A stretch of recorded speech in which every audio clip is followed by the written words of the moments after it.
Welcome, everyone, to the first real episode, not being the introductory episode that we're doing for Wednesday Night Weaboo. I'm your host tonight, Christian Ashley of Systematic Geekology. We are the Priest to the Geeks, and I am bringing you all the anime that I am watching from this current anime season. That, of course, being all the ones we're covering tonight. I think we're down to 12 instead of 16, I think, which is what I promised last time. Let's just say there were some things that disappointed me, so I'm not covering them instead. Uh, I'm not adding anything from other stuff I've watched. It's pretty much what I expected them to be. If I didn't say I was going to be covering them in the first place, some of these I gave them a chance and they let me down. That's it. So what we will do is we'll start with Atelier Ryza, how they actually Ever Darkness in the Secret Hideout. So we're going to be in episode 1, The Alchemist.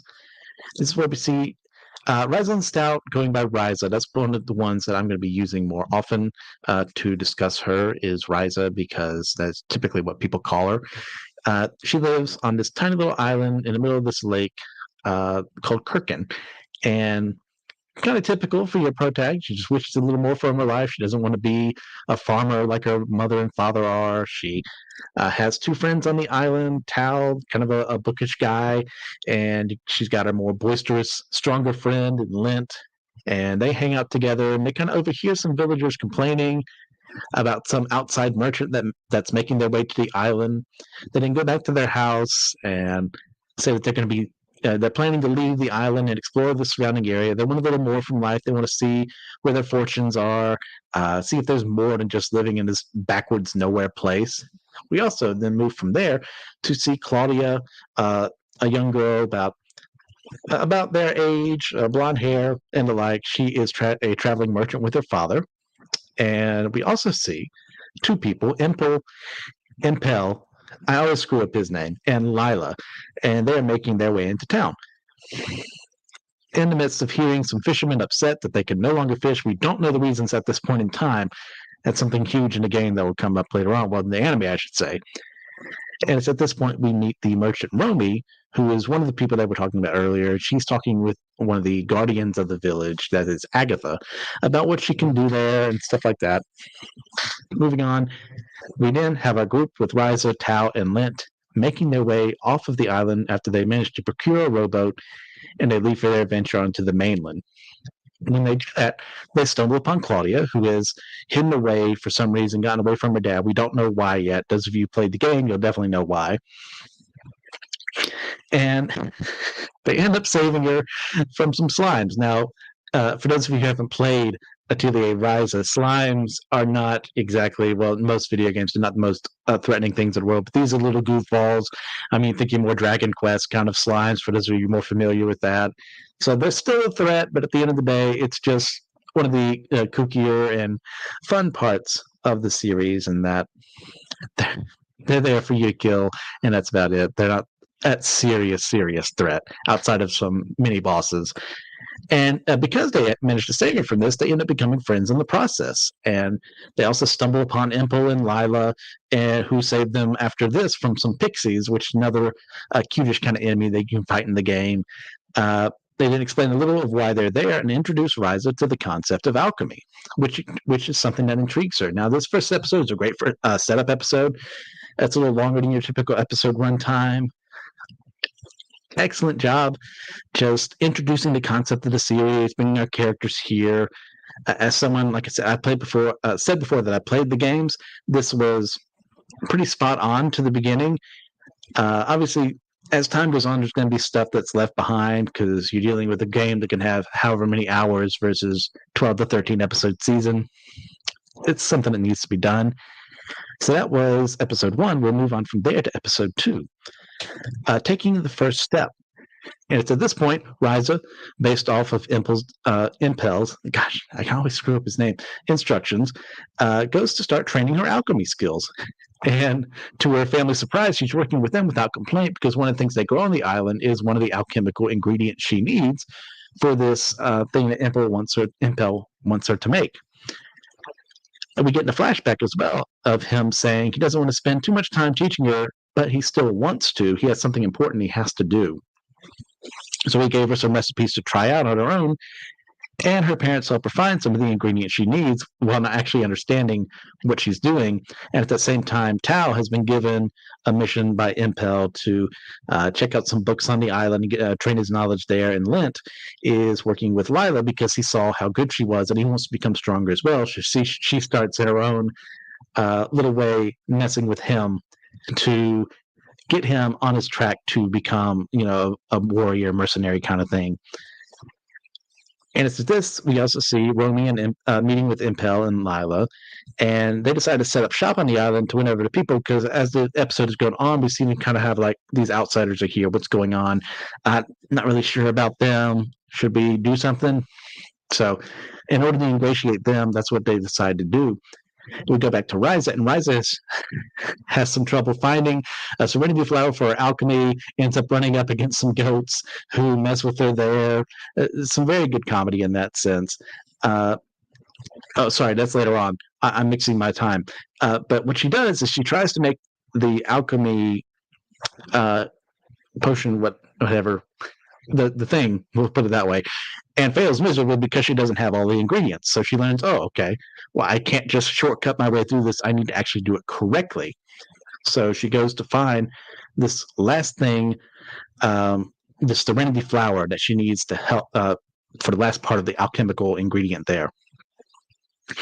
So later on, we see Claudia and the rest of her friends come to visit her at her house. And at this point, they actually agree to become friends. Very heartwarming, very sweet moment. I cannot talk today. That's real bad. And Claudia has recognized what the Serenity Flower is because she saw it on her way here. The problem is it's on the mainland. And Impel had told them, I don't want you going there. But since they talked to him about it, they have been able to go because they asked permission, which is something he wanted them to learn, is like how to do this, how to ask permission when not to ask permission.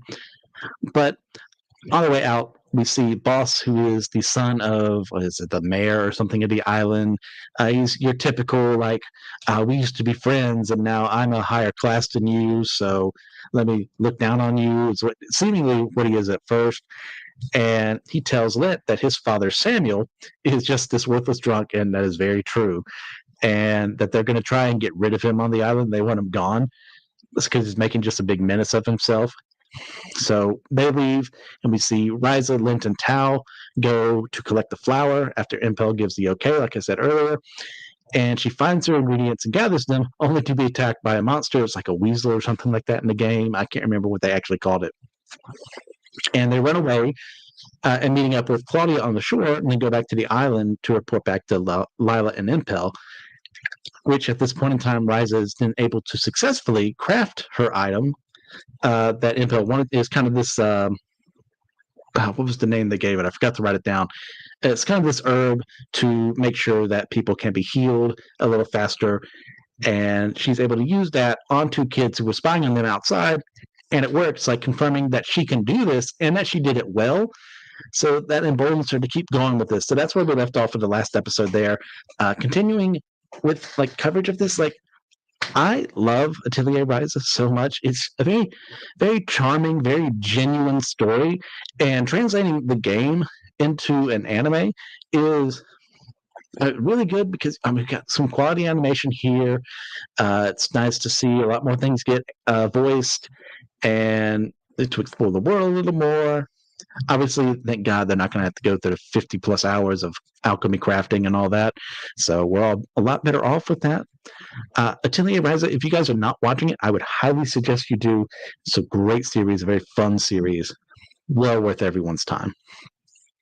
Next up on our list, we're going to go to Ayaka. And I got to say, I was pleasantly surprised by this one. Not the greatest thing in the world, but something I think it's worth our time. And I'm very interested to see where they go from here. We'll start with episode 1. Why don't you go for a ride? At the very beginning, we see Yukito, our main character here, as a child. He's being carried away by from what seems to be this like gigantic volcanic eruption on another island beside the island that they're on. It's very close to his hometown, and he's being led away by his older friend Jingi, who's trying to get him to the ferry so that they can evacuate their island. But unfortunately, their master Yanagi is aiding in the evacuation of the island.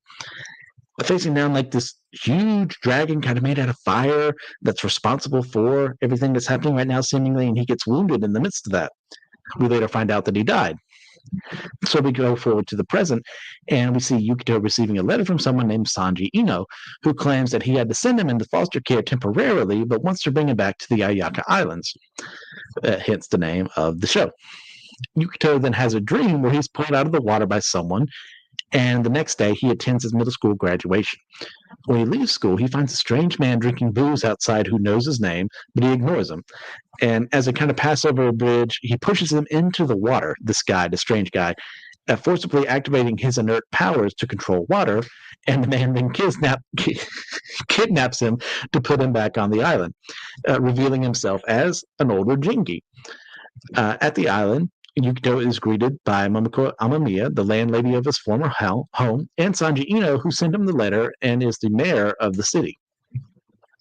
In the midst of this, he thinks he sees kind of like this spirit thing in the midst of where they're driving back, but he dismisses it for a moment. At the house, they explain his powers and that he's Yanagi's son. So there's a tie there to the very beginning of the episode. They don't know his mother's name. So I'm sure that would be a mystery developed later on. I haven't seen too much in that in the first few episodes, but we'll see how that goes. And according to Yanagi's last wishes, he wanted Yukito to live on the mainland until he ordered them to bring him back. But they really don't know why. So it brings up that conflict of, do we respect the wishes of the dead, or like, shouldn't we take care of this child ourselves? Which is a pretty good conflict to set up there. I don't think it's the best one in the world, but it works enough. So he goes to his room after dinner, meeting the same spirit he saw earlier, which we'll find out, thanks to Jingi, is a Mitama, which is, there are tons of them around the island. They're this bit of folklorish Japanese culture thing. And Jingi confronts him about his complacency about this whole situation. Like, why aren't you like asking more questions? Why aren't you being more bold about this? But Yukito kind of reveals that he doesn't want to get close to people, because when he was a kid, while he was at the orphanage that he was stuck at for a bit before he got into foster care, he accidentally hurt his friends with his powers, and he's afraid of what he can do with them. And he then leaves the house in the midst of this argument, and kind of he's just annoyed that Jingi wasn't paying attention to him in the midst of all this. So he tries to like cool his head, because like Jingi's like just knocking back some beers, some brewskis, and like giving half of his attention. So, but in the midst of this, he runs into an Aura Mitama, which is a more formidable a collection of spirits of Mitama that is more of is an evil spirit of the island. But Jingi is able to save him from it. And he refers to their magical abilities that they can use as ley mastery, which for those of you who are big into the paranormal and researching stuff like that, this is based on the concept of ley lines, which is the belief, and something I'm not big into, but I know a lot of people are, in that there are lines that run across this earth that if you connect yourself to them, you can access magical powers or gain information about something that's happened on that same ley line or something like that. But going back to the anime, he's able to defeat the Ari Mitama, although it reforms itself, leading Yukito to be thrown into the fray by Jingi because he wants him to figure out his own powers. He actually throws him inside of this watery Ari Mitama and to see what he can do under pressure. And in the midst of this, his powers reawaken and he's able to defeat it. But his anger at Jingi causes his abilities to subconsciously kind of attack him. But Jingi just like offhandedly just deflects the damage from happening. And Jingi then tells him, like, you don't need to worry about your powers if you just train. And he encourages him to start feeling again, and rather than bottling it all up. And he fist bumps him in the head, causing Yukito to have a flashback and remember their old friendship for like the first time. Like, he knew who Jingi was, but like actually experiencing it again was another matter. And we then briefly meet some future characters without learning their names until later, and the boys return home. Episode 2, I forgot to get the title for this one, my bad. In the morning, we didn't see Jingi watching Yukito practice with the Mitama, and he congratulates him on how well he's doing. He explains more about the ley energy. It says, something like I said earlier, it's inherent within the earth that they can use and control.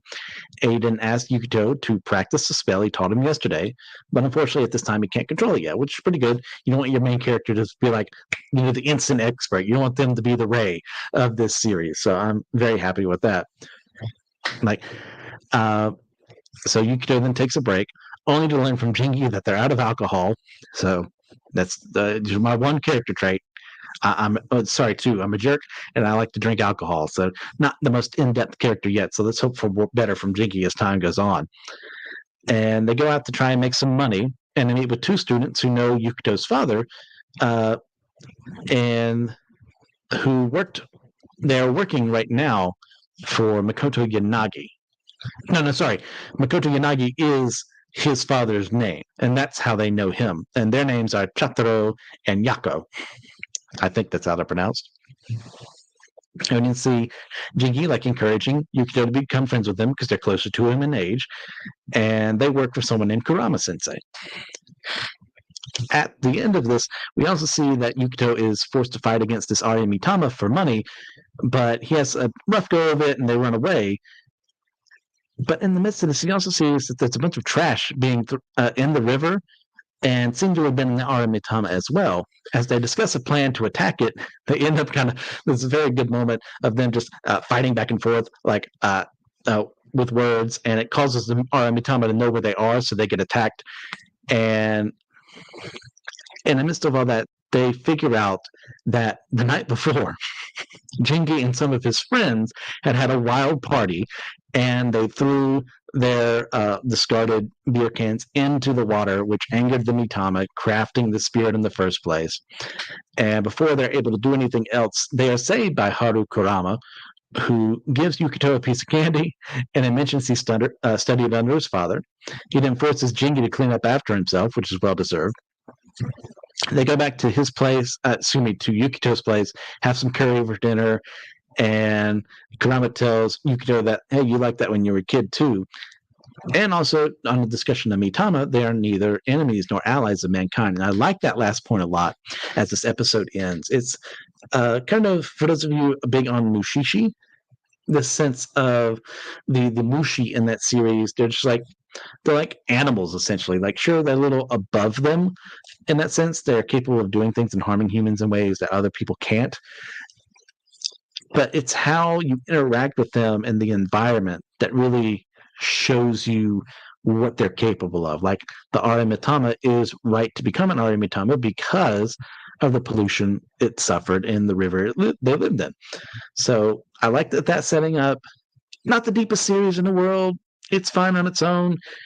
I mean, if it keeps going to mediocre ends, it may end up being one that I drop along the way. But for now, Ayaka, it's worth checking out. And now for something a little more hyper, and that is Bleach 1,000-Year Blood War to Separation, Episode 1, The Separation. Here we go.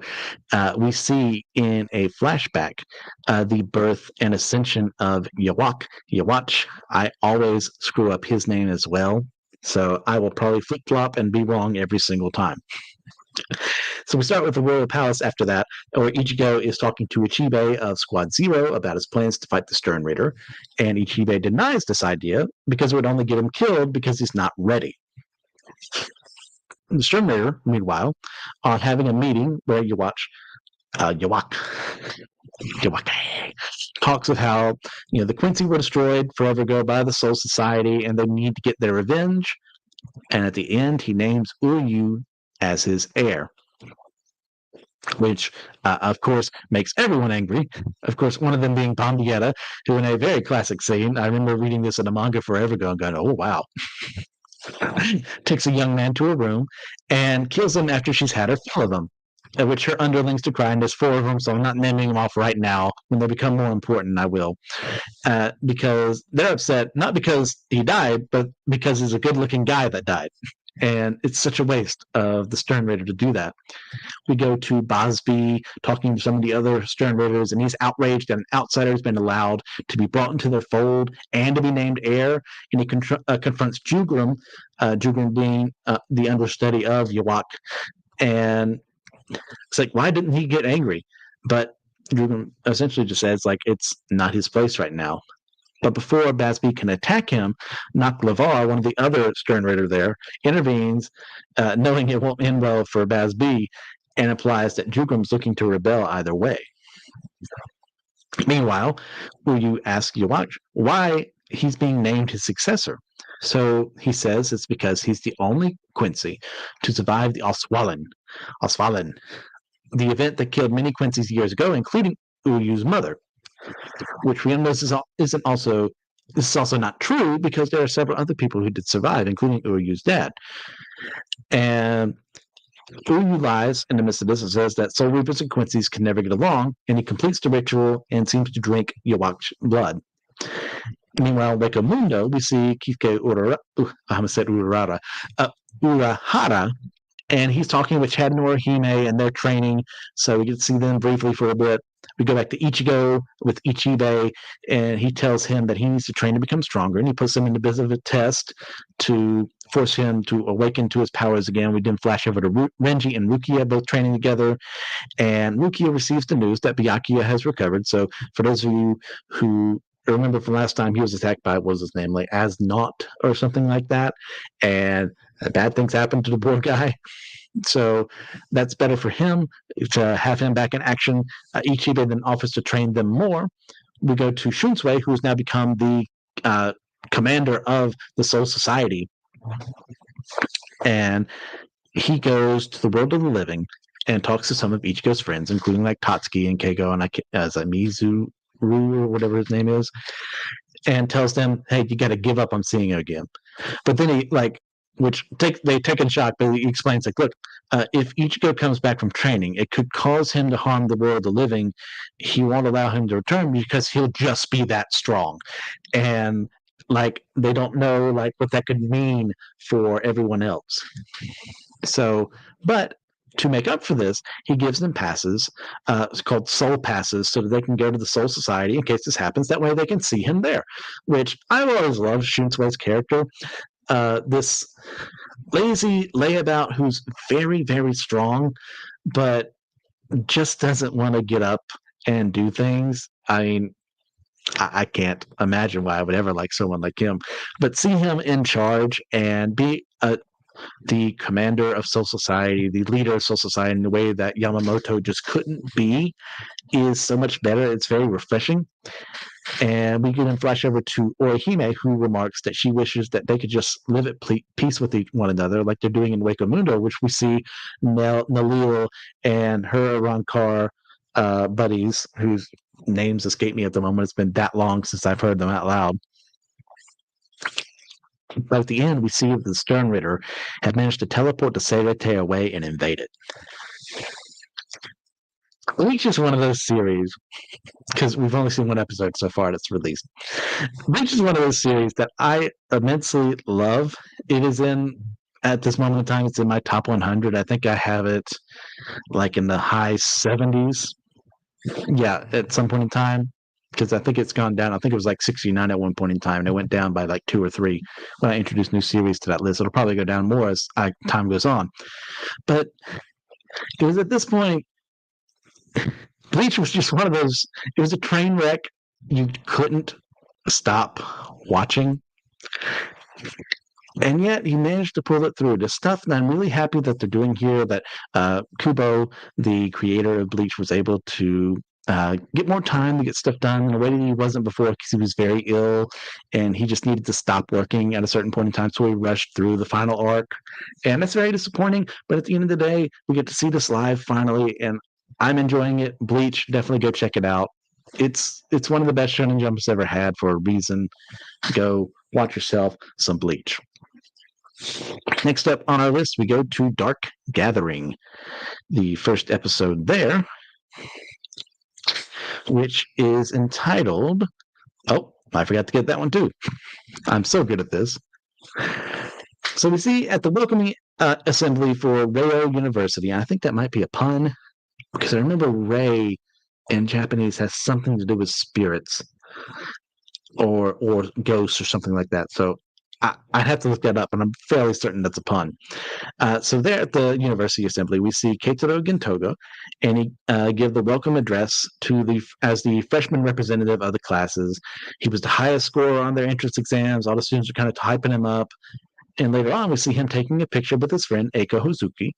But in the background, a spirit is there, and he remarks that he hates the supernatural. He kind of gets down on himself and like, oh, this is just going to be bad again. But she apologizes. She knew it would end poorly. She did anyway, but it just kind of happened, and he thinks he's just cursed. We see that in middle school, that we don't get the full story here, but we get a bit that he was attacked by a spirit, and one of his best friends was hurt. So for 2 years after that, he refused to leave his home. He was too scared he was going to get anyone hurt, so he got that close to Ayaka there. But eventually, Eiko was able to get him out of his shell and have him come back outside, be a good friend to him, possible love interest maybe as well. We'll see how that develops as time goes on. And to help him learn how to socialize again, she signed him up to become a private tutor. And he finds that he'll be tutoring her cousin, Yayoi, who is in, I think, the 3rd grade, if I remember correctly. So they are in, I think, low high school, Japan. And then, yeah, she would be 3rd grade. Okay. And she has top marks as well, but is just kind of a little odd as a person. So she can see the spirit that's kind of hidden within his right hand, which is probably one of the things that happen in that flashback. Was what I'm guessing.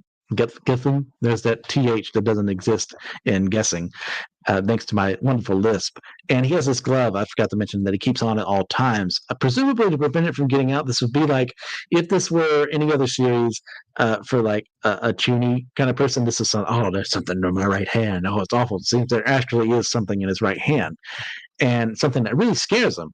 So he senses a very dark spirit in a rabbit doll, and seeking to appease him, she chokes it out of the doll, which, yeah, this girl's a little messed up, as we'll find out.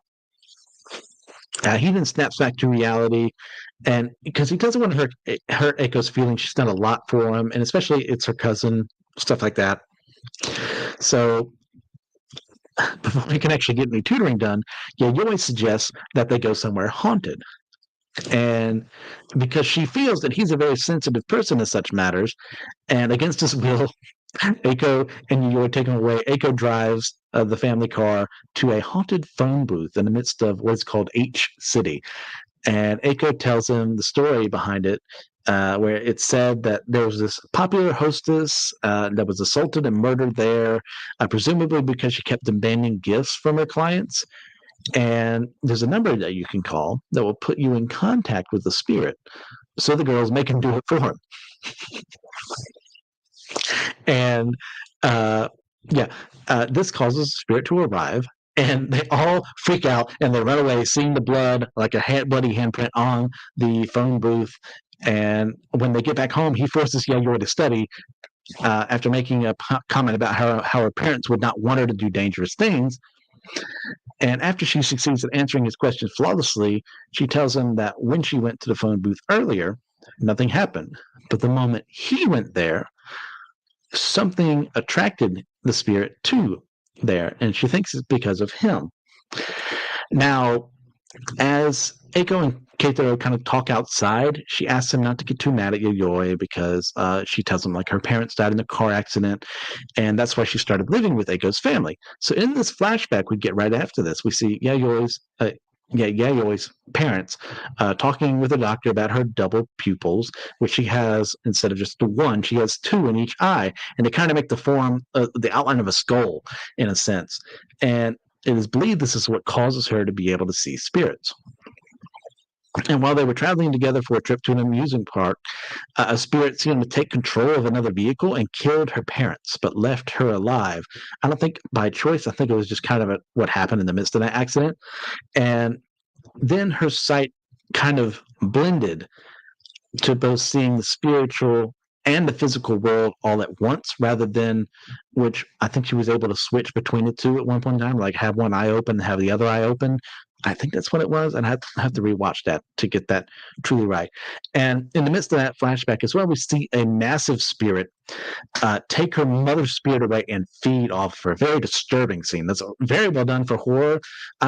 Yeah, horror in Japan, but it doesn't always, when it comes to anime, work well. I think this was done spectacularly well. And later, in the present, they then go on what Yayoi starts calling dates, which I don't think she fully understands the meaning behind that yet. She is in third grade, but she does know enough to entice him to come by giving him this Jesus statue, which is kind of this part of, if I remember correctly, it's a Buddhist idea. Sorry, I'm trying to remember Sekiro, where these were brought up too, and it's meant for protection and stuff like that. And she's covered it with Aiko's pantyhose for good luck, which of course excites him, being a young boy. Yeah, there's your humor there for that. And they go back to the phone booth, and he gets trapped inside and strangled with the phone cord. And Yayoi uses this distraction to open it up with a crowbar she brings up out of nowhere, and uses a statue to attempt to exorcise the spirit, and succeeds when she destroys the phone line.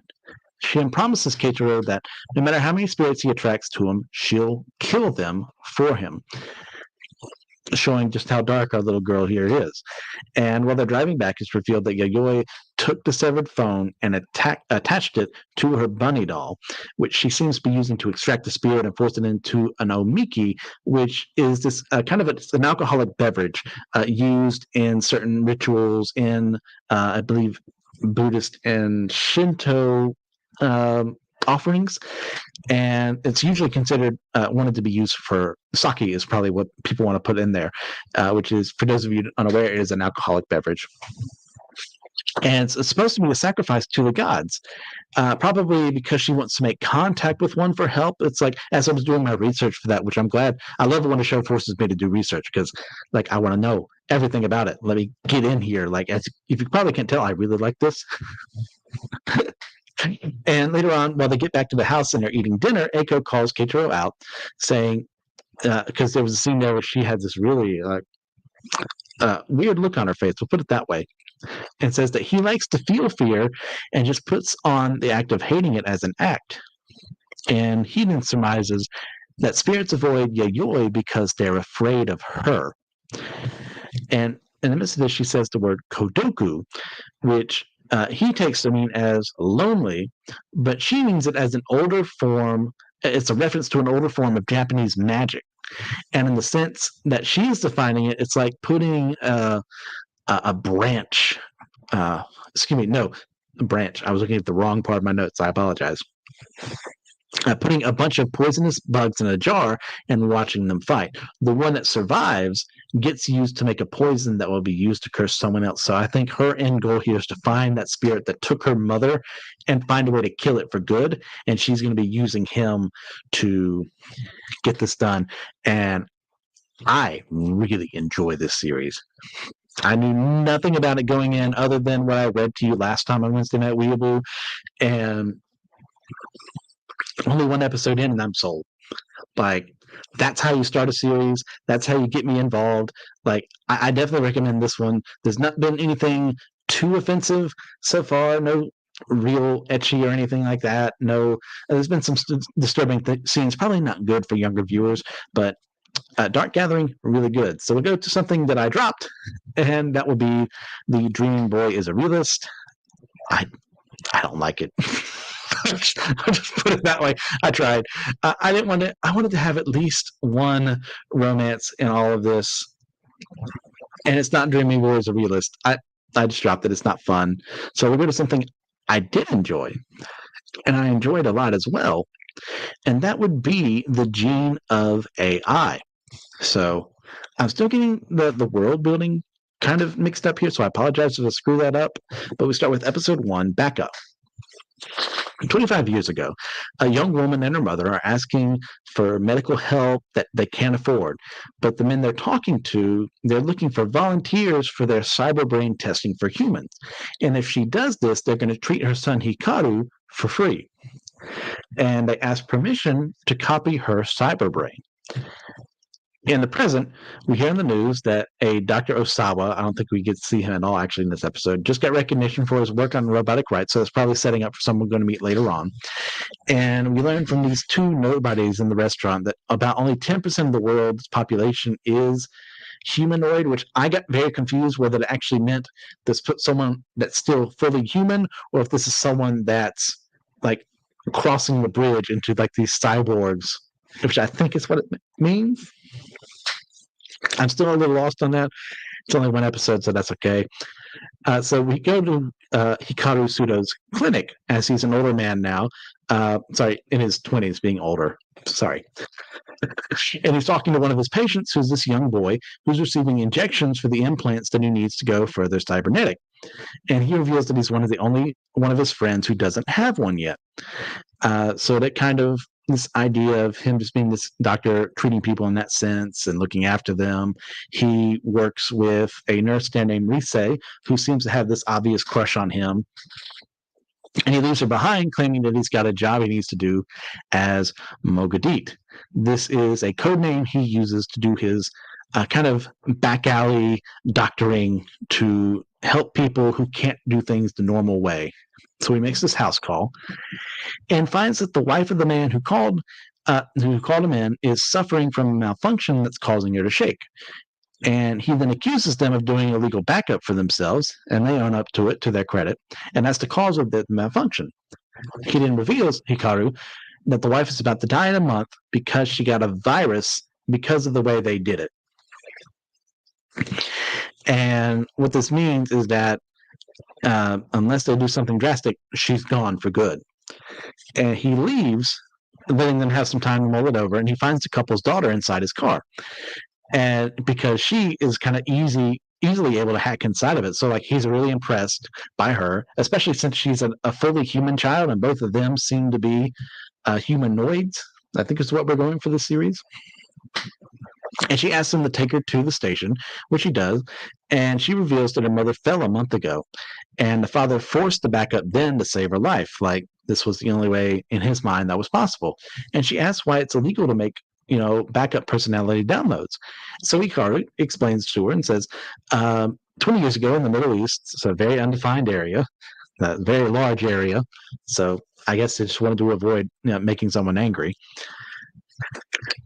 There was this man who was illegally downloaded, and his regular body was thrown into the desert. His personality was then transferred and used in separate bodies created to perform crimes that were all pinned on the same person, since that download was kind of uniform amongst the criminals. So that's actually a really good plan of you keep sending this one guy there. Well, who's he affiliated with? Well, a lot of people. Like which one actually sent him? Because you've got these multiple bodies with that personality inside of it. I like that a lot. A great world building in that moment. And he then says that he can, in the present, save the backup version of her mother, but the choice is up to the current version of her to make, because it kind of raises the ethical concerns of deleting her memory for an older version of herself. Once again, chef's kiss. Love this idea. So Hikaru then visits his mother in prison, where she's been ever since she kind of backed herself up years ago and broke the law. And it's revealed that he's looking for the other backup as well. So you have this tie of there are essentially two versions of his mother out there. And which one is this one? I'm not entirely sure yet. So I'm really looking forward to see what they're going to do with that too. So he goes back to his clinic, and Rise's been waiting for him and getting upset that he never told her where he was going. But it's diffused when her stomach starts growling. And he takes her out to eat, and it's revealed that she herself is a humanoid, and it growls purely for aesthetic reasons, to like fit in with humanity, because she herself does not need to eat, but does so anyway for pleasure. Which is great. Oh, it's again another great bit of world building in this one. Like as you can probably tell, very hyped on this one. So we then go back to the flashback with his mother, and she agrees to the backup plan, and he works on her. Oh, sorry, no, not his mother, the mother from before, the little girl. Sorry. And before he can do so, though, she realizes that she doesn't want to lose her memories, even if it means living. So she refuses. And she then dies about 14 days later. But because of how they're set up, her backup comes online anyways, meaning that he managed to do it for them by working with old contacts that he has in the black market, meaning that version of herself died, but the old one remains, albeit one who's missing an entire month of her life. And of course, daughter and husband are very upset at that. This series is amazing. I love it so much, and I did not put it up there on our slides. I apologize. Whoa, what happened there? Where'd you go? Oh, did I not put it in there? Where'd it go? Let's see if we can discuss this. Oh, that's because I put it in the duh T instead of G. So I have to fix that later on. That's fun. But Gene of AI was just fun. To someone like me, I love convoluted stuff. I love a world where I have to learn the rules and they're done well. Really looking forward to more. So I'm going to speed through this one real quick. I only have 3 episodes to go through, but they're all really fun. And that is, next up we have Genjutsu no Yohane.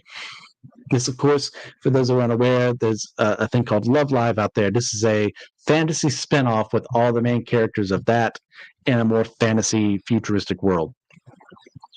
Start with episode 1, the Song of Beginnings. We see Yoshiko / Yohane as a child running and face planting in the sand, which is pretty good.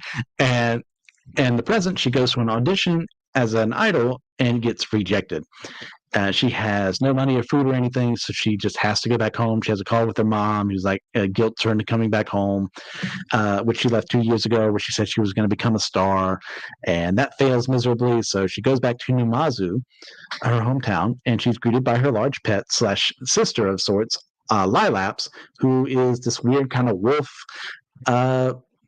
creature, not a fully wolf, obviously, since she's sapient, but how the heck that works, who knows? I'm sure we'll find out as time goes on. And she also reunites with her childhood friend Hanamaru as this kind of dark energy gathers around the city. And she kind of senses it too, showing she has a bit of magical potential herself. And Hanamaru catches her up on what's been happening, and that crops have been withering. So later on, Lilaps takes her to this large tree stump where she used to sing and practice alone in the forest back when she was a kid. And yet she feels like no matter where she goes, whether it's the big city, little city, she never fits in. But we find that Hanamaru has actually followed her and shares her insecurities about living in the city as well, and asks Yohane to sing for her. And as a result of her singing on that stump, suddenly this weird magical staff just kind of appears, and like furthering the idea she has some magical talent and potential. And we see some of the other members of the band in the regular world, in this fantasy world, and their roles, and they go back home, and Hanamaru gifts her with some of the bread that she made, and they have a bit of her and Lilaps, Yohane and Lilaps have a little sisterly battle of trolling affection, and the episode ends, moving us to episode 2, My Job. Yohane tries to use her new staff, fails completely, and then realizes she has no money, so she takes out her old crystal ball and pretends to be a fortune teller. And a bunch of people show up. Nothing really happens there. She goes with Hanamaru to the Tochiman Inn, in which she finds Chika, one of the girls in town there. And then they go to the Numazu administrative bureau, where they find Daya, who is working as the chief leader there. And in Daya's office, she spies a fairy-like creature, this being her sister Ruby, in the regular timeline, I guess. But I don't know how they're sisters here, because they call each other sisters later on. It's weird. It is what it is. And Hanamaru's idea is to like see what other people are doing in town. Maybe this will give her the chance. Okay, I'll find a job and actually do things right. It fails miserably. Yohane leaves, tries to do the fortune telling thing again, and there's this girl Riko who shows up, and she mistakes her for a customer and gives her fortune very poorly. Like, she talks about the weather and other stuff in her life, and it's just all completely wrong. But Lilaps shows up in the midst of this, and Riko takes a liking to her. She's very interested in animals, and she offers money for her. And Yohane is very tempted for a moment, which sibling has not wanted to sell off one of their other siblings at one point in time and say, I'm going to be an only child. But ultimately, the girl does resist. And we didn't see her with some kids who had asked her for help earlier, but she does so now. She finds their lost ball, and it's in this that she has this exasperation about going to help people with odd jobs, which starts to be successful, and she starts making a little money. And in this, Hanamaru notes it and remarks on it, and Yohane finally calls her by name, which she refused to do earlier. I forgot to say, and showing that they're starting to mend their friendship. And they then buy some sweets for Hanamaru to thank her, but they go to the forest at night again, and they find the area surrounded by this strange miasma that takes control of the animals nearby. But before she can get attacked, a car appears from nowhere because, like I said, this is a fantasy, technologically advanced world, kind of all in one. It's all over the place. And her saviors are the mysterious $1 Million Group, which are, of course, Chica and her older sisters. So we go to episode 3, Solidarity, Are You Ready? As she's rescued by them, she realizes who they are. They take down the fog and they start purifying the animals. Daya and Ruby are alerted to the trouble and they go out to investigate. And they jump there. It's a really cool scene of this special kind of catapult on a motorcycle arriving as Scarlet Delta. And they save $1 Million from getting overwhelmed.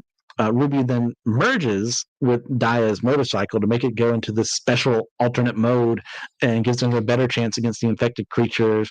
But while they're bickering between each other about who should be doing what, Yohane intervenes because she sees the animals in distress, and that causes her staff to activate. They then work together to solve the problem, and they succeed at saving the animals. And then we get the girls,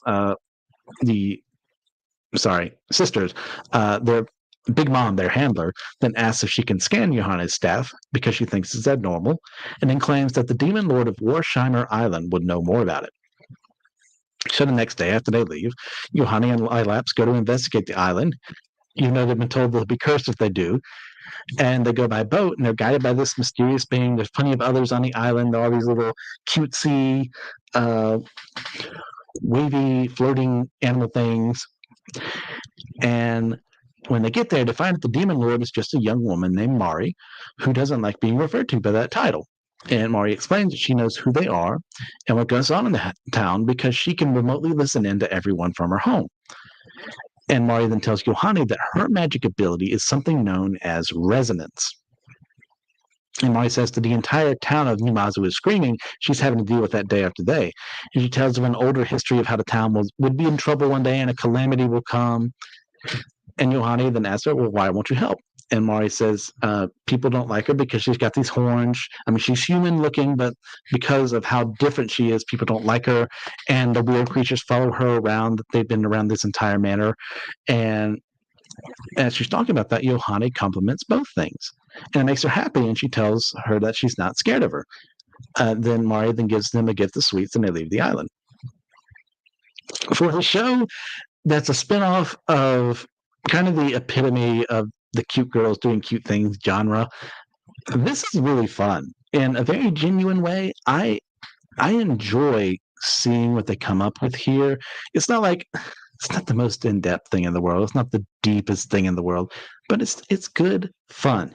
And for those you don't need to know what Love Live is. I think was it Sunshine that they're from. I always get them screwed up, but it'll enhance your viewing potential. But if you're curious about this and you just want something very chill, check it out. It's good. Next up is another one of the drop series I did, which as time goes on, I'm very glad I did so. That is the girl I liked forgot her glasses. So much potential. It's not fun for me, so I gave up on it. So we go to our next one I dropped, and that's Great Cleric. Once again, it was by the numbers isekai.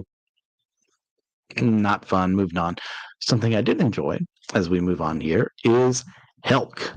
Now, Helck is one of those shows that I knew people were hyping up a lot. They really enjoyed the manga, so I was like, okay, let's see what goes. So we start with episode 1, Helck, the hero. And we start in the US with Helck in a tournament fighting for the right to be the Demon King, even though he's a human hero. We didn't hear some narration about it in the past. Helck apparently killed the former Demon King, and the humans took his castle.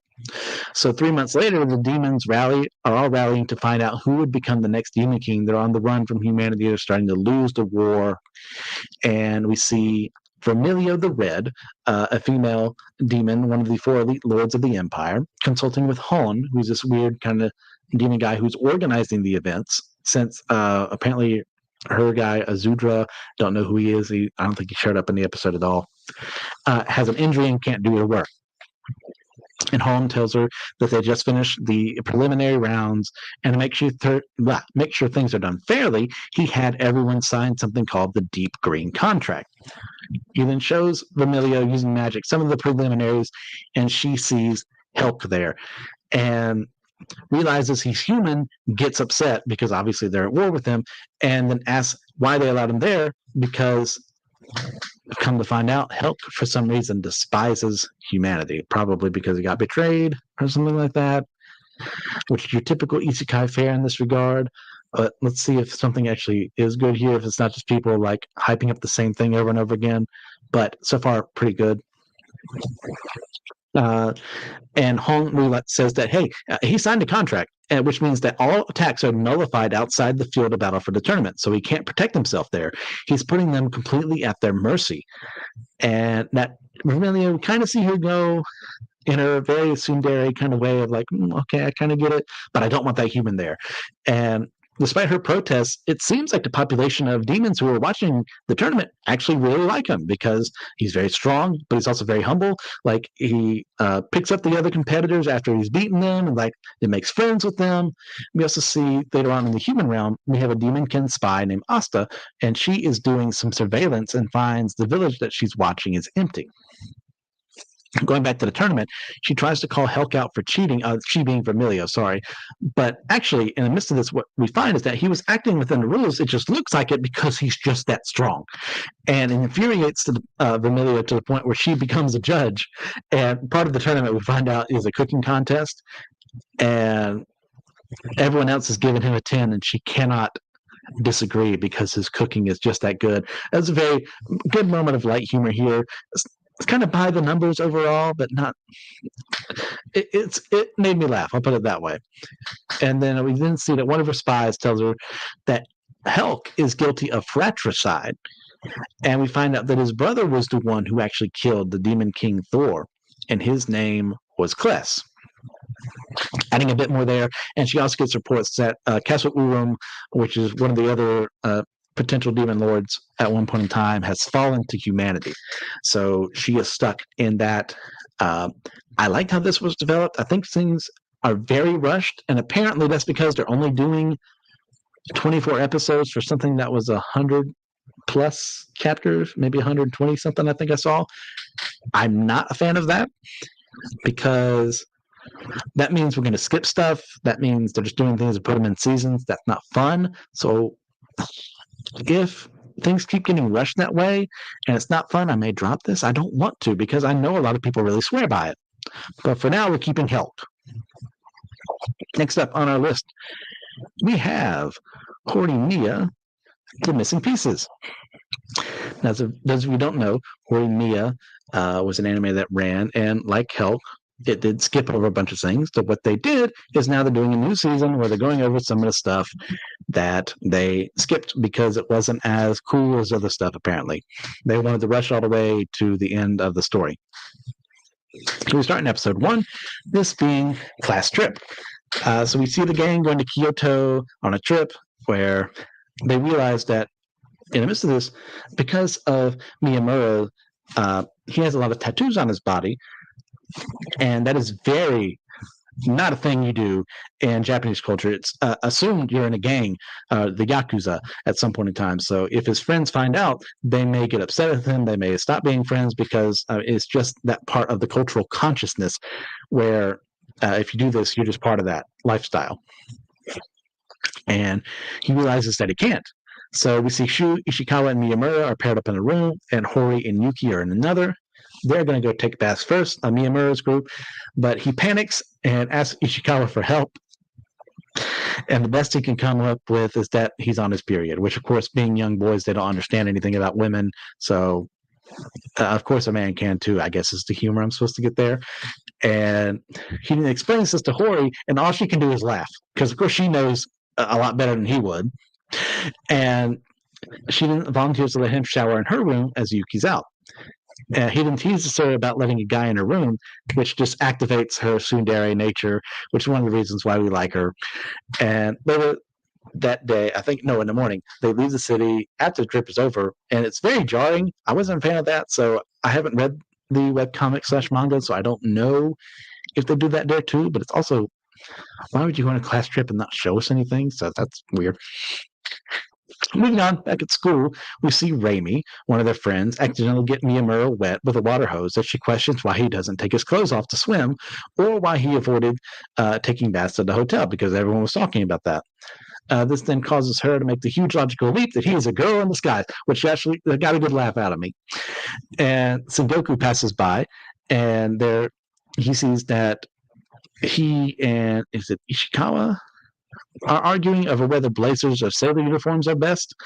After Miyamura has left Raimi behind to discuss this, and Hori overhears Miyamura saying he likes blazers more, and she pockets that information for later. And Raimi, meanwhile, is talking about that she likes Sengoku, including his fashion choices. And we go over to Yasuda Sensei. It's a lot of flip flopping, very jarring this entire time in this season. It's not fun, but it is what it is. And he's talking to Miyamura and Sengoku that they have to swim on their final day of gym, and they both freak out. And seeing that they don't want to swim, he instead manages to just allow them to clean the pool during that period. So that crisis averted there. Episode 2, cooking class. We see the student council giving assignments for the upcoming sports day events, and they all work together. We see that Sakura is being forced to cheer like the other girls are being done, and she's very uncoordinated. She doesn't like it. Hori and Miyamura then go home together, and she asks him to do the 100-meter dash because she wants him to participate, wants him to get himself out there and stop being so insular. It's a very good moment between the two of them there. And as we see Sakura being worried about having no rhythm, she doesn't want to make a fool of herself in front of Ishikawa, who she has a big crush on, but Yuki, who also does, boosts her spirits by talking with her. And we didn't see that. And later on, we go to the actual cooking class segment of this episode where Sakura, is berating Sengoku and Raimi for their very horrible cooking skills. And they fail over and over again. But Raimi actually praises Sakura and saying that she is very good at what she does. She's actually a great cook, and so she'll make a great wife one day. And I know I'm rushing through this, but it's kind of how the episode is too. In our next segment, we see Hori seeing Miyamura talk to another girl, and she gets insanely jealous. And when she called on the class to do what they're supposed to be doing, she just can't. She's just that furious. And at her house, Miyamura then explains that the girl had forgotten her textbook, and he was allowing her to read his. That's why the desks were so close together. They were so close together. And excuse me. And later on is helping Yuki when she has to leave for something to fill out the banner for the sports day, and she happens upon someone, Mizochi, is that his name? Yeah. He sees that she doesn't want to get dirty from using the paint on this banner, so he gives her his clothes, and that makes Miyamura jealous, so he switches them out for some of his own, which makes Hori feel better about feeling jealous earlier. It's like, oh, we both feel the same way. How goofy are we? So that's that.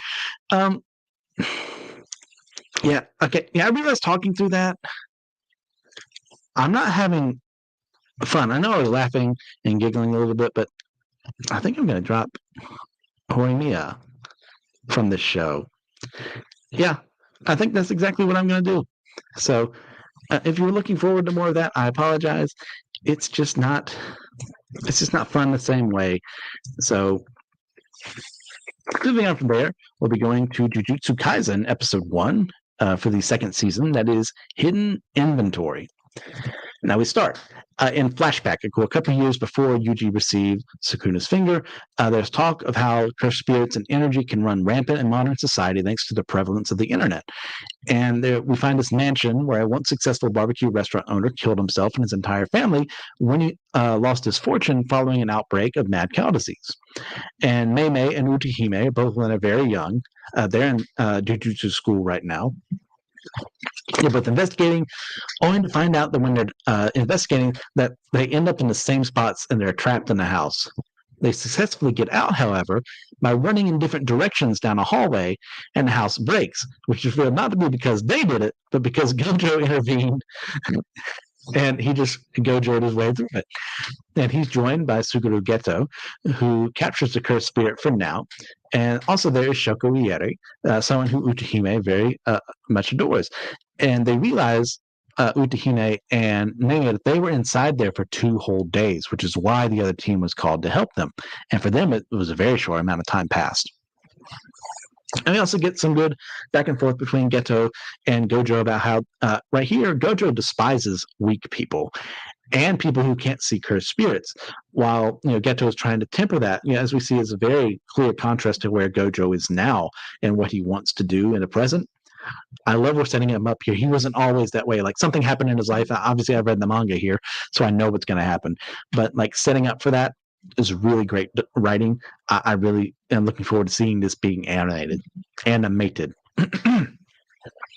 The two of them are then tasked by Tengen to protect the star plasma vessel, not by Tengen himself. I can't remember the guy's name. I've got to write it down, but he's doing it on Tengen's behalf. And this is something, a person that is compatible with Tengen, and they have to escort a girl, and he's going to erase her, essentially. It's part of the mad deal they have to make with Tengen, because he possesses immortality, however, but not eternal youth. So he needs vessels like her to maintain his strength. So it's give up one person for the sake of many, that whole argument. And if this is not stopped properly, Tengen will continue to evolve in a way that's beyond humanity and become a threat to all of not only Jujutsu society, but regular people as well.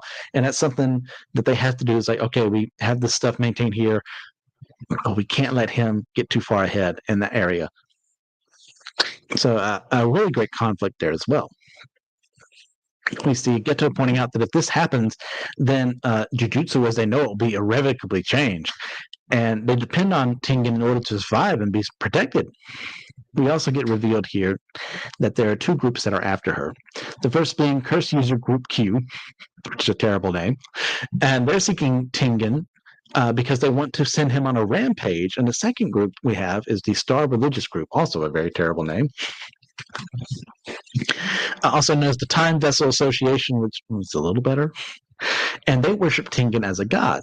So Geto and Gojo have 2 days to protect the girl before she is used in this sacrifice. They go to retrieve her at a hotel, but a bomb goes off, and Geto is forced to save her. And in the midst of this, we see that Toji Fushiguro, Megami's dad, is revealed to be working for the Star Religious Group. This is a great first episode for the season. I know it's very jarring to people who went from Yuji, Megami, and Nobara to this, but this is a good flashback. The opening was really great. I'm really enjoying where we're going here. Like this right here, Jujutsu Kaisen, if you're not watching, like, watch the first season. Get into this season right now as it's airing. It is well worth your time. Next up, I dropped Reign of the Seven Spellblades because it was very boring. By the numbers, magical school, Harry Potter situation, and I wasn't having fun. So we'll put it there. Next up on our list, however, will be the remake of Rurouni Kenshin. Episode 1, I forgot to get the title for that one. Good on me. We start in flashback, where Kenshin is being confronted by Saito Hajime of the Shinsengumi, when this is the era of his life when he's known as Hitokiri Batusai. In the present, Kenshin's confronted by Kaoru Kamiya, who thinks that he's the rogue man killing people using the name he used to have when he was a soldier. Someone else is going by the name Hitokiri Batusai. And she got the right guy for who he used to be. And they're then attacked by that fake Batusai, who names himself Himura instead, saying that he practices Kamiya Kashinryu style, which Kaoru takes offense at because that's her family style. She is the descendant of that person running that style, and she's the only one in charge of her dojo now. And at that dojo, we didn't see Kaoru explain to Kenshin that ever since her dad died, people have been taking advantage of him, and her students have fled. I think I combined the words left and fled. Failing miserably there. Gosh, we're almost done with this. See, it's a good thing. That's why I wanted to do this as soon as possible after my vacation, because could you imagine if I did another week and discussed all that mess? No, forget about it. So she mentions that her family's sword style is supposed to protect life and not harm it. Kenshin then leaves, and a couple of days later, he's arrested by the police. Because at this point in time, there was a decree sent through Japan where you weren't allowed to own, to openly wield swords. And this was done as a way to kind of a really, it's not quite gun control to what we have now, but it was more like in the sense of we're preventing everyone who could possibly rebel against the government from having guns, and the trusted people would have them. So you see the parallels, but they're not one-to-one. And Kaoru's older friend, Kihei, bails him out because he bribes the policeman, and Kaoru tells him that there's a dojo in a neighboring town that the killer might be involved with, and apologizes to him for calling him a Rurouni, which Rurouni Kenshin, the title of the show, it means a wonder. It means someone, a samurai who once meant something, was once a part of something, is now has nothing left in his life, and he's just wandering around. He is purposeless in life. And he then goes to seek the killer out, since he'd already been searching for him this whole time. And we see Kihei kind of confront Kaoru about selling the dojo, but she refuses. So he tells his brother, Gohei Hiruma, the actual killer, the pretend Batusai, to appear and attack her. She tries to fight him, but obviously there's this really big guy fighting a very small woman. There's only one way this is going to end. And he overpowers her, but Kenshin is able to arrive in time to save her and dispatches the lesser swordsman, and he reveals that his own sword style is related to hers. He then defeats the brothers and agrees to work with Kaoru and help her out. So that's that. That was Rurouni Kenshin is one of those shows. I never watched the original anime, and I'm glad because it kind of has what is known in the anime world as a gecko ending. That is, it overtook the manga and it got canceled, and there was a lot of filler, bad things happened. It had its own ending. It wasn't fun, wasn't good. So to see this animated again, I'm all for it. My only issue, as I brought up in the first episode we did, would be the fact that Nobuhiro Watsuki is a known, I don't know, do you call them pedophiles if they're just looking up child pornography? I guess that works too. Yeah. He had a lot of child pornography on one of his laptops, and rightfully so, got put in prison for a bit. I don't know if he still is or not. I'd have to look that up, but some people are very upset that he is going to potentially be profiting off of this, so I completely understand where they're coming from there. But that's that. Rurouni Kenshin, very fun. It's a great show. I cannot wait to see where we go from here. I don't know if we're completing the whole thing within a couple of anime seasons, or if we're just taking a break in a bit like Demon Slayer and other stuff is doing right now. So we'll see. Next up on our docket is something that took me by surprise in how much I liked it. And that's Sensuality Noir. Episode 1, My Name Is. So we start with a group of scavengers, and one of them, Kanata, stumbles upon this mysterious girl who turns out to be what is known as a magus, which is a type of like cyborg android. I think more android than cyborg, who's capable of fighting and helping people inside of their mechs, which are called coffins. But she is currently offline. So they're in an attack by a very strange creature. They fight it back as his friend Tokyo there. Tokyo, not Tokyo, ends up in his own mech, and that's called by their handler Moton, which is an older guy helping them out because they're more freelance, so they don't have the resources that everyone else does. And Kanata attempts to remove the Magus and salvage her. They're then able to get back. He's able to get to the carrier that they use as their mobile base, as Tokyo is attacked by the tripod variants of these creatures. So I don't know if that's exactly a shout out to War of the Worlds, maybe.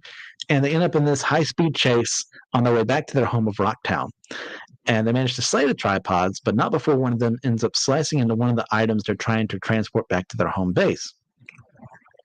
They then auction off when they return one of the crystals that they retrieved, and angering their business rivals. One of them is Michael, who works for Adventure, which is like the more established group of people out there trying to profit off of all this. And Tokyo and Michael bicker for a bit before Ma'am, M.A.M., the proprietor of the area, intervenes. She's an older woman, goes around in the mech of her own to stop this tomfoolery from happening. We also see one of the Avenger girls, curious about Kanata, getting teased by the Magus working for her, and she follows after him. Kanata, meanwhile, while the rest of his team goes for drinks, takes the Magus he found to his quarters and does a maintenance check on her. And because this is anime, he presses the button and her clothes disappear. Wow, I'm so surprised. One of my least favorite parts of this. And as he collects himself, he realizes, oh, maybe it's possible that she might be contaminated with something he calls the Blucius.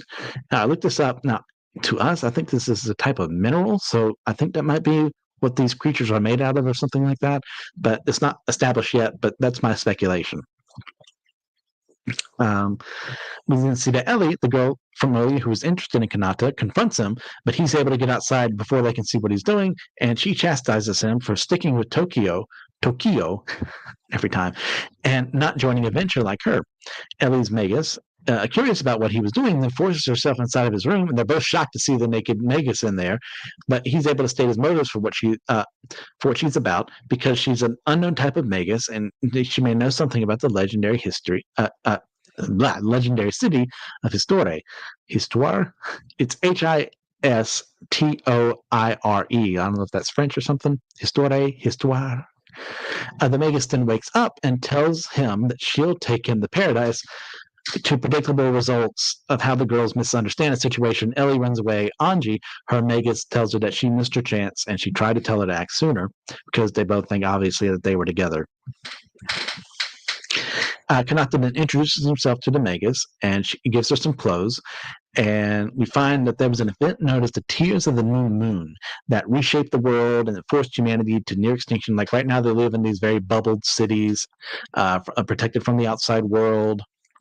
And later on, we see Kanata and the new Magus go to find a woman named Maria, who's a tinkerer that he knows who might be able to help them figure out what's wrong with her, what she is, all that stuff. She turns out to be Ellie's sister, and she's very fascinated by this new find. And he brought the new Magus to her because she isn't as capable for some reason like the other Magus are. Like we get a little montage scene of her trying to lift stuff. Like normally she should be able to lift something better than humans. She fails spectacularly, stuff like that. And while they're scanning her, Kanata receives what is known as an E-alert, which is for Enders, a special type of the creatures that are about to go attack the city they live in of Rocktown. So they go out to help.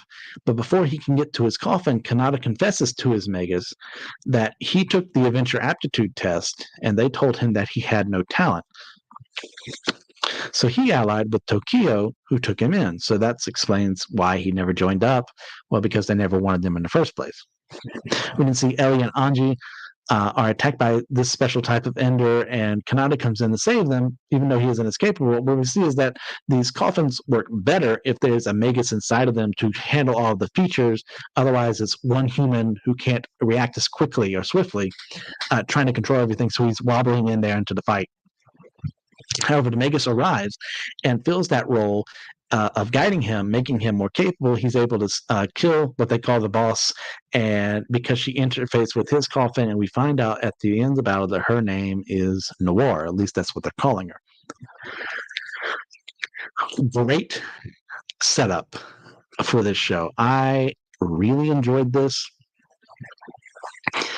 I know there's a lot of good mysteries here. What is the Tears of the New Moon, whatever it was, and the Blue Scheist, and what is Noir actually compared to the other Megases. I'm loving this. This was, yeah, I, I'm so ready for what is in store. I think this is going to be a 24 episode season as well. Compared, I think Rurouni Kenshin was slated for that too. So we and Helck too. We shall see. I am looking forward to it. And something else I was very pleasantly surprised by. Its first episode would be Zom 100, Bucket List of the Dead. Now we start episode 1, Akira of the Dead. Akira, a very overworked salaryman. And for those of you who don't know what that is typically your office worker in Japan. The stereotype being they never go home to see their family because the only life they have is in the office. Well, that proves to be very true for him. He is watching a zombie film while he himself is in poor health and terrible living conditions. I mean, pretty much looking like one himself. I mean, flashback to 3 years earlier, where he got hired in production at work, and he met Kosugi and Otori, the latter of which he fell in love with at first sight. And after work, he spent time with his coworkers, talking about his university and how he played rugby. However, he soon learns that this was just a temporary bit of downtime, and they were all forced to work overtime without pay. And he wasn't able to go home until 2 days later. This is a very scathing uh, speaking against the Japanese work style right now. There are people that work 100-hour weeks and don't get paid like they should. It's a nightmare. Like, we think we have it bad here. It could be worse. Nothing that makes it any better. But yeah. So you see how this breaks him down over time, and he has to deal with this terrible work conditions. He pretends to be happy, but it just ends up over the years breaking him. Like, the one bright light he has is Otori, who he just never gained the nerve to confess to. And unfortunately, one of the other terrible things, being sexual harassment in Japan, is he sees her being harassed and sexually abused by her bosses, but he doesn't feel like he can do anything about it. And to be honest, he probably couldn't. I mean, maybe he could have said something to the police, but who would seriously look into it? From their point of view, the bosses, they're in charge, so they can do whatever they want. And of course, that happens in America too. So don't just feel like I'm just, oh, Japan, terrible place. Like, no, this is all over the world bad. And in the present, like, he finds himself, he doesn't want to go back to work, and ends up acting quite zombie-like in how he moves and stuff like that. And he realizes that he forgot to pay for his bike space at his apartment complex, and he goes to see the manager, only to find him eating someone, as he's been turned into a zombie, and he gets attacked, he being Akira, by other zombies. And in the midst of this, he shouts that he's free from work. It's like, that's his first reaction. As you can see, this guy's kind of is screwed up in the head.